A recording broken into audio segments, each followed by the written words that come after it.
Dialogue. Stay with us.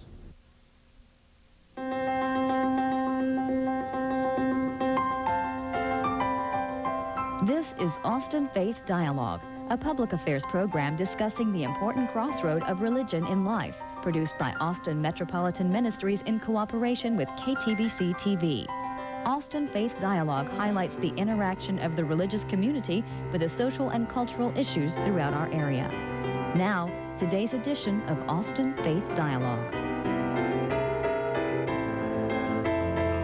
Since the late 1960s, more than 3,100 people have died for reasons as simple as being in the wrong place at the wrong time. The victims are both Catholic and Protestant. They're at odds with each other in a political and social struggle for control over the freedom for each to call Ireland its own. I'm Richard Thompson, your host for this edition of Austin Faith Dialogue. With me now in the studio are two individuals who are active in efforts to bring these two sides toward reconciliation. Mary Berwick came to America in 1967 from her home in Ireland, and now living in Austin, she works with the Peace Education Committee of Austin Metropolitan Ministries. Also with us is Terry Muck. Terry has hosted a number of trips to Northern Ireland in connection with the Irish School of Ecumenics. These trips are made in an effort to visit with people who want peace and look for ways to reach that goal. We'd like to thank you both, Mary and Terry, for being here with us today. Thanks, Richard. And I think that the fact that you live there, grew up there, it gives you a very special feel for the depth of the difficulty there. Can you give us a sense of how you would define the problem, essentially? Well, you say I grew up there, and I grew up in Dublin, which is part of the Republic of Ireland, and Northern Ireland is the small northeastern corner of the island, which is a member of the British Commonwealth. And I was aware when growing up that our island was partitioned, and we would say prayers for an ending to partition. But I can quite honestly say that because I grew up in the era after the Second World War, where there was a comparative peace in Northern Ireland compared to what we now see and what the world knows, I was not really sufficiently strongly aware of the difficulties.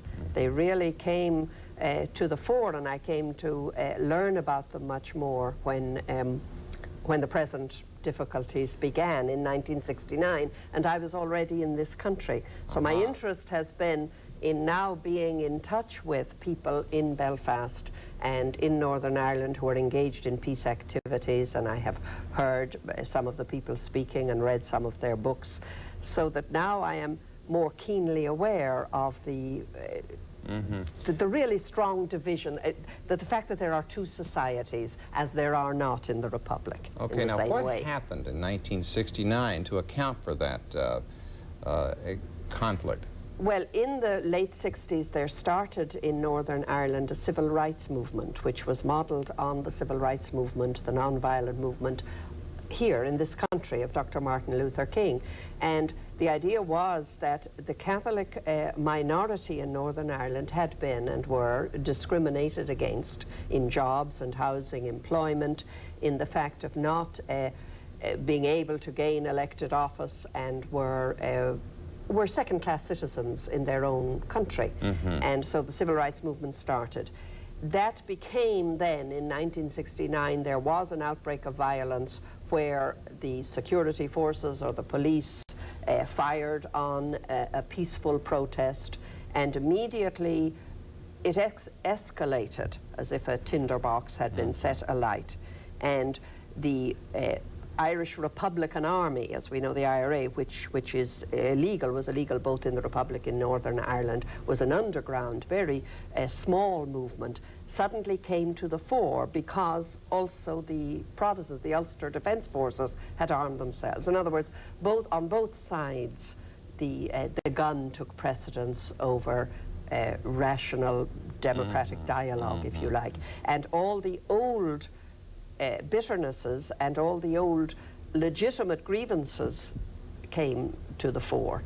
And that is what I hope I put it as succinctly as possible, because it is very confusing. And I think from the standpoint of those of us in the States, we're not aware of the historical dimension of this. And the interesting thing to me is that it's It's not going back. I mean, there have been grievances for centuries, but the pointed conflict, the deaths that we were talking about earlier, are of more recent origin. Yes, and of course Northern Ireland as an entity, as a political entity, as part of the British Commonwealth, has existed only since 1922. So we're talking of 70 years. Okay. Terry, can you add to that? There is some history, of course. As a seminary professor at Austin Presbyterian Seminary, I'm interested in the role that the church has played in this. And that does go back several centuries. You have a divided Ireland. You have some people that think it should stay divided, and you have some that would like to see it unified. And the church's role in all that has been interesting. Of course, Ireland was in a sense unified by St. Patrick, whose day we are celebrating here in a couple days, back in the 5th century when he was the missionary to Ireland and established the Catholic Church in Ireland. But then two things happened that started this wedge. And one of them was the what's called the Norman Conquest, where Englishmen came over and settled in Ireland and in effect took over the country, Catholic country. But then when England went through the Protestant Reformation, became Protestant, they then tried to impose Protestantism on this Roman Catholic Church in Ireland. And that really is where the division began, that 17th century.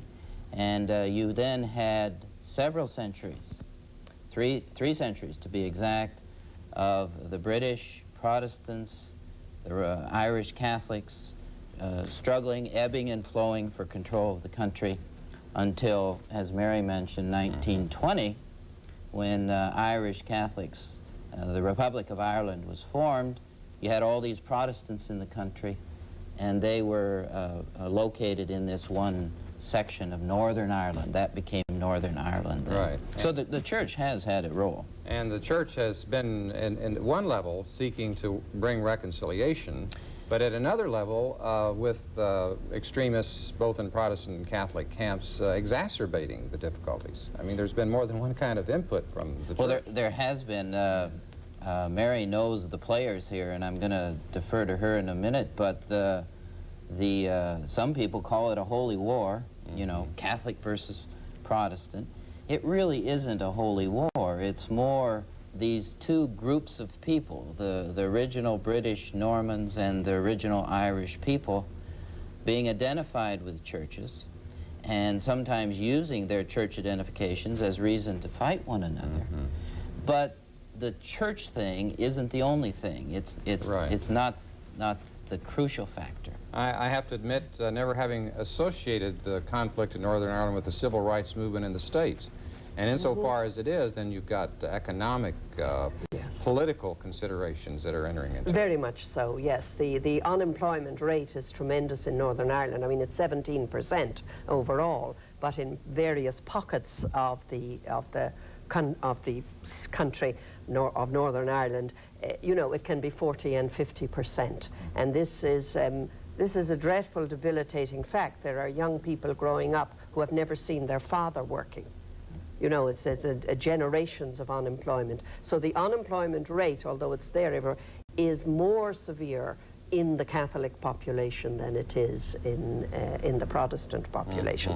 But it's very true and important, as Terry said, to realize that this is nothing to do with doctrine of any sort. There's an old, a sad sort of commentary about Northern Ireland, that there are lots of Catholics and Protestants in Northern Ireland and not enough Christians. And as a person, as all of us engaged in ecumenical activity, that is a sad commentary. Now, it is not that way at the level of church leadership. I mean, there is a very strong ecumenical movement in Northern Ireland, and crossing all the boundaries, the leaders of the Methodist Church, the Presbyterian Church, the Anglican, what we would call Episcopal Church, and the Roman Catholic Church in Northern Ireland, they all have made statements. They've written together and separately pastoral letters and so on, decrying the violence, calling, yes, for a more just economic situation, but it's not a holy war in any sense of the word. Okay, well, I think that it's good to have that sense, too, that it's not necessarily inevitable. I remember hearing a story about an airline pilot coming in to Belfast and saying, would you passengers please set your watches back 300 years? And the notion, you know, it's just going to go on and on forever, all of this discord. So I think one thing we want to do before our program is completed is look at the efforts of the church to show that there is hope in that regard. I need, however, from the standpoint of the general public, to focus on what's happened in the media recently in Washington. The leader of the IRA, his name is... Gerry Adams, leader of Sinn Féin. He would not call himself leader of the IRA. Okay. Sinn Féin is not IRA, it is what? As distinct? The Sinn Féin is the legitimate political wing that represents people who belong to the IRA's interests. The IRA is illegal. And so in order to have a political voice for those people, the Sinn Féin represents them, but there's not supposed to be any kind of official organic link between the two, even though they tend to represent the same people. But as you mentioned, in the flurry of news recently, Gerry Adams, who is the leader of the Sinn Féin, this legitimate political entity, visited the United States for the first time after having been denied a visa for years because the Sinn Féin has never officially renounced the violence that the IRA carries on. And so there was a lot of question on the part of different factions about whether this was a good thing or not. And this was to have had him invited to the White House. No. Oh, no, no. No. That would have been a little too much. The British, our allies, of course, were opposed to Gerry Adams visiting the United States and felt that this was a mistake. And so he simply came to talk to a conference on Northern Ireland in New York City. Okay. So the White House would have been out of the question, but to even come to this country was a controversial issue. Very controversial. Our British allies were upset because Britain, of course, has a huge stake in Northern Ireland. They run it. They invest $5 billion a year in keeping the Northern Ireland economy going. And so they're not just putting troops there, they're putting money there. Money, yes, 17,000 troops, and the last figures I saw were about 3 billion pounds, which I think is about $5 billion a year it costs them to maintain the economy of Northern Ireland in the face of this. And you talked about the economic factors of the conflict. That is a huge one.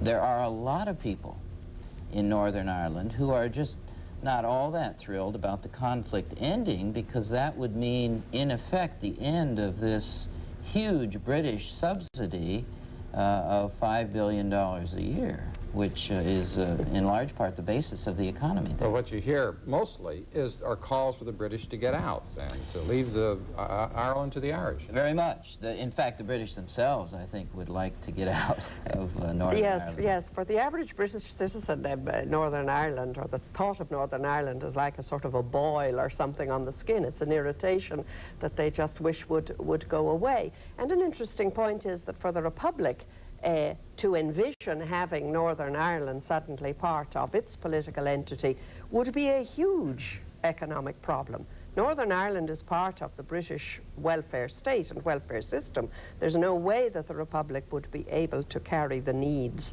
of Northern Ireland as it is at present. And also there's a whole question of identity of people. You know, you say get the British out of Ireland. If the army left, you still have the majority of people who are unionists, in other words, who believe in the connection, in being part of the Commonwealth, wish to continue as unionists, but they are Irish. You know, they're not English. They are people who have been generations, since 1600 something. I mean, who've been generations of persons in Northern Ireland, and to them that is home. And so the whole question, I was talking to one of the people on one of the peace And I need to have you hold that. Just yeah. let's come back to the person you were talking to there. We're going to have to take a break at this point, and you folks stay tuned with us as we continue our discussion about Northern Ireland.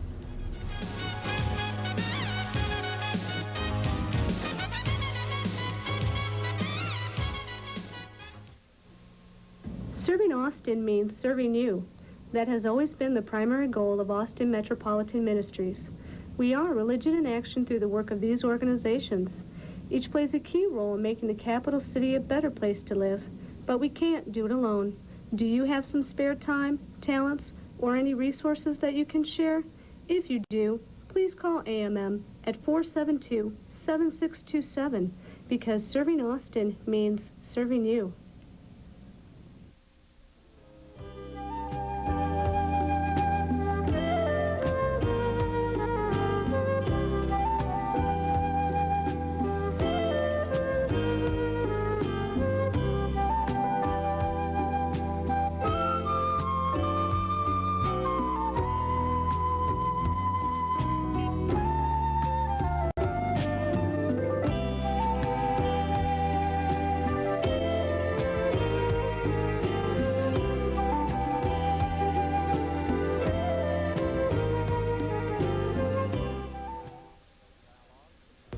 We're back on Austin Faith Dialogue with our topic today, as St. Patrick's Day is soon to be with us, that issues of Northern Ireland, both the conflict and the hopes for reconciliation. Mary Berwick, before the break, you were just telling us about someone you were talking to who's involved in peacemaking efforts. Yes, I was talking to Paddy Corrigan, who's on the staff of the Community of the Peace People in Northern Ireland. And the Peace People were founded in 1976 after some dreadful tragedy of the killing of 3 children, of 1 woman. A runaway car ran into the children, and the women of Northern Ireland came together, Protestant and Catholic, and said, there is nothing that is worth this sort of tragedy. And Mairead Corrigan and Betty Williams, a Catholic and a Protestant woman, formed the and a man, Kieran McKeown, formed the Community of the Peace People. And they won the Nobel Peace Prize in 1977 for it.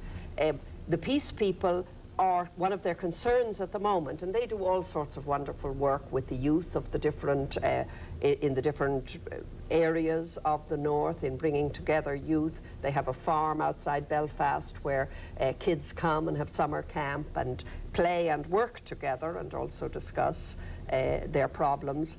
But he told me that there are 3 things that they are working on at the moment. Is the whole question of non-violence.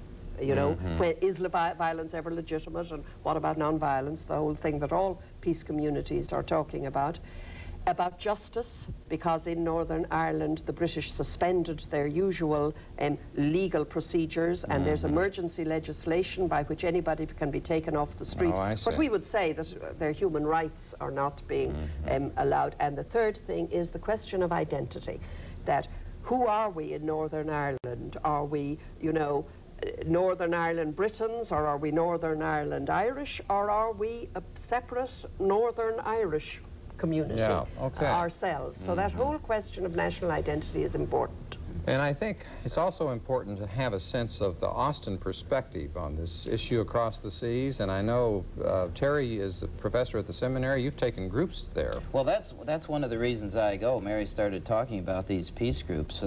We take students over because we think that American seminary students should be aware of what the church is trying to do to bring about reconciliation. And so we visit when we go. This last year I took 8 Presbyterian students and 4 Roman Catholic students from a seminary in New York City. And we went together and visited some of these groups. We visited a group called the Corrymeela Community on the northern coast of Ireland, in Northern Ireland, that attempts to bring Protestant young people, well, old people actually also, and Roman Catholic together to talk out of the hothouse of Belfast, out of the scenes of violence, and to talk and try and bring about reconciliation. We also went to a charismatic camp called the Ross Trevor group, who do the same kind of thing for people from a little different a part of the religious sector in Northern Ireland. But it's inspiring to see what the church is actually trying to do. I have to tell you that I've had occasion to learn more about Corrymeela, the Celtic word for harmony. Yes. And a friend of mine, Tom Paxton, is a folk singer in the country here, but he travels abroad a good bit and has been especially well received in Northern Ireland, where he's written a song, I think it's entitled Corrymeela, made an album with that as the title. And I remember talking to him about how remarkable it really is that it's even though it's not a large presence necessarily, but disproportionate in its effect. Yes. But it's amazing to see people who have been bitter enemies, largely because they don't know one another, all of a sudden get together in this neutral situation and come to some kind of understanding. It is, I think, very hard to, well, not so difficult for Americans to realize, because if you realize the differences between ethnic groups in this country, particularly the African American and white community, you can realize that there are people in Northern Ireland who live within their own milieu, if you like, or their own, the whole Catholic ethos, and who would grow up and never have any occasion to meet a Protestant, except as something in a shop or something like that. And similarly for the Protestants, the children were educated totally separately. And one of the wonderful peace efforts is the integrated schools in Northern Ireland, the founding of Lagan College in 1981. And this came about because parents in both communities says, we don't want our children to be reared and educated as we were reared and educated. In segregated. In segregated schools. They must be in integrated schools. And Lagan College, it was called All Children Together Act. And it was parents coming together. And with the greatest difficulty, it took them about 10 years to get funds and to start. And they started with 2 6th grade classes, 2 classes of 11-year-olds, started this integrated school. There are now both secondary and elementary schools in Northern Ireland, and it's into the teens, 15 or 16 schools. And children suddenly are being educated, and it is, you know, all in the ecumenical approach. Every single school has chaplains to teach, be it Presbyterianism, Methodism, Anglicanism, or Roman Catholic. So it's to give them that experience. But they've the experience of playing together, living together. One of the wonderful uniting things in Ireland has always been sports. And there's no partition in our sports in Ireland. Okay. Yeah, I just add that the children, my experience was that the people really are vesting their hope in their children now. I mean, some of these hurts and memories of violence are so strong in adults that it's very difficult for them to think about reconciliation. Right. But if we can get our children to begin to see that this does not need to continue, then we have hope. And I've heard in this country of programs that bring children from Northern Ireland to the States for a brief period of time, but long enough to mix with people here of other faiths as well. Are you familiar with that? I've heard about that, but I've never been involved or talked to people about it. But I know they do come and they live together. Unfortunately, 2 things of criticism that I've heard about it, though they're very wonderful. One is that the children come very often from very poor areas, and what they're introduced to in America is the total materialistic culture. And they go home and they're very unhappy with where they are, because mom and dad cannot provide what the American family. So they're shown that. And then another thing is that they do return into their separate areas, and except for somewhere like Corrymeela or the Community of the Peace People, and there are various others I've only mentioned too, and the integrated schools, they might never see each other again. But it is, of course, for them, it's getting away from the violence. Sure. And you would hope that it would have some residual effect after they get there. Of course it does. Sure, over time you'd hope that those bad memories would be healed. Yeah. Terry, in a couple of minutes we have left, give us a perspective on the London Initiative, as it's been called, effort by Britain or by England to help pull out, I guess is the goal. Well, there are political movements afoot to try and solve this. There have been for a while, but the British government, the Republic of Ireland government, and representatives from Northern Ireland, those are the 3 players, have recently gotten together and began to outline a structure for how negotiations for peace might take place in the future. I mean, that's where they have to start, is not talking about peace, but talking about ways we can talk about peace. And the news lately was, of course, of John Major revealing that Britain had met with some of these groups that they had never met with before in secret over the last year to begin to try and just set a context where talks could take place. So that's a positive sign. It's a politically explosive thing because the interests of the three groups are still very far apart. And just in a minute, Mary, how does the church contribute to that political efforts to bring about peace? Well, I think the church contributes first by stating that violence is not the response. So it gives they that wish the support. violence to end. So there is the support always for non-violent democratic means. And the difficulty is that one of the difficulties is that in Northern Ireland, the Unionists are the majority, and they feel that they're being sold down the river by John Major. He is very unpopular in many parts of Northern Ireland, because you say, oh, the British, well, we leave you there, hard luck. It's something similar, though nothing in history is absolutely similar, to the French leaving Algeria. You remember what happened when the French, many people who feel themselves strongly Northern Irish and part of the Commonwealth. And Well, they it's wish to stay uncertain that as way. to how it's going to come out exactly, but we can have hope, and I think we can also affirm that if St. Patrick were in our midst today, he would be very active in there in trying to bring folks together. He would indeed. Indeed. And I would like to thank you folks for being here, Mary Berwick, Terry Muck. And as we take our leave today, I would like to let all of us think about the prayer that St. Patrick brought to the world that has a very special meaning for us. Christ be with me. Christ behind me, Christ in, beneath, and above me. Christ on my right and Christ on my left. Christ where I lie, where I sit, where I arise. Christ in the heart of everyone who thinks of me. Christ in the mouth of everyone who speaks of me. Christ in every eye that sees me. Christ in every ear that hears me. Salvation is of the Lord, salvation is of the Lord, salvation is of the Christ. May your salvation, O Lord, be ever with us.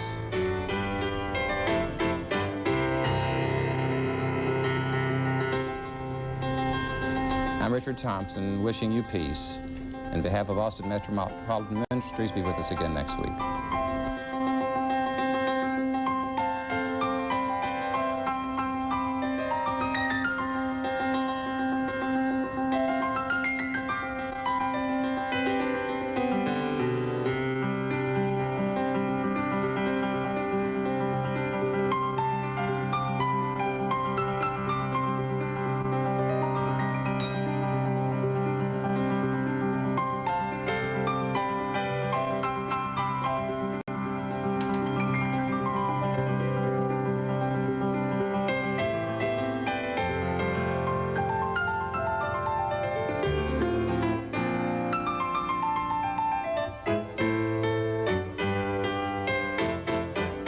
For more information, call Austin Metropolitan Ministries at 472-7627.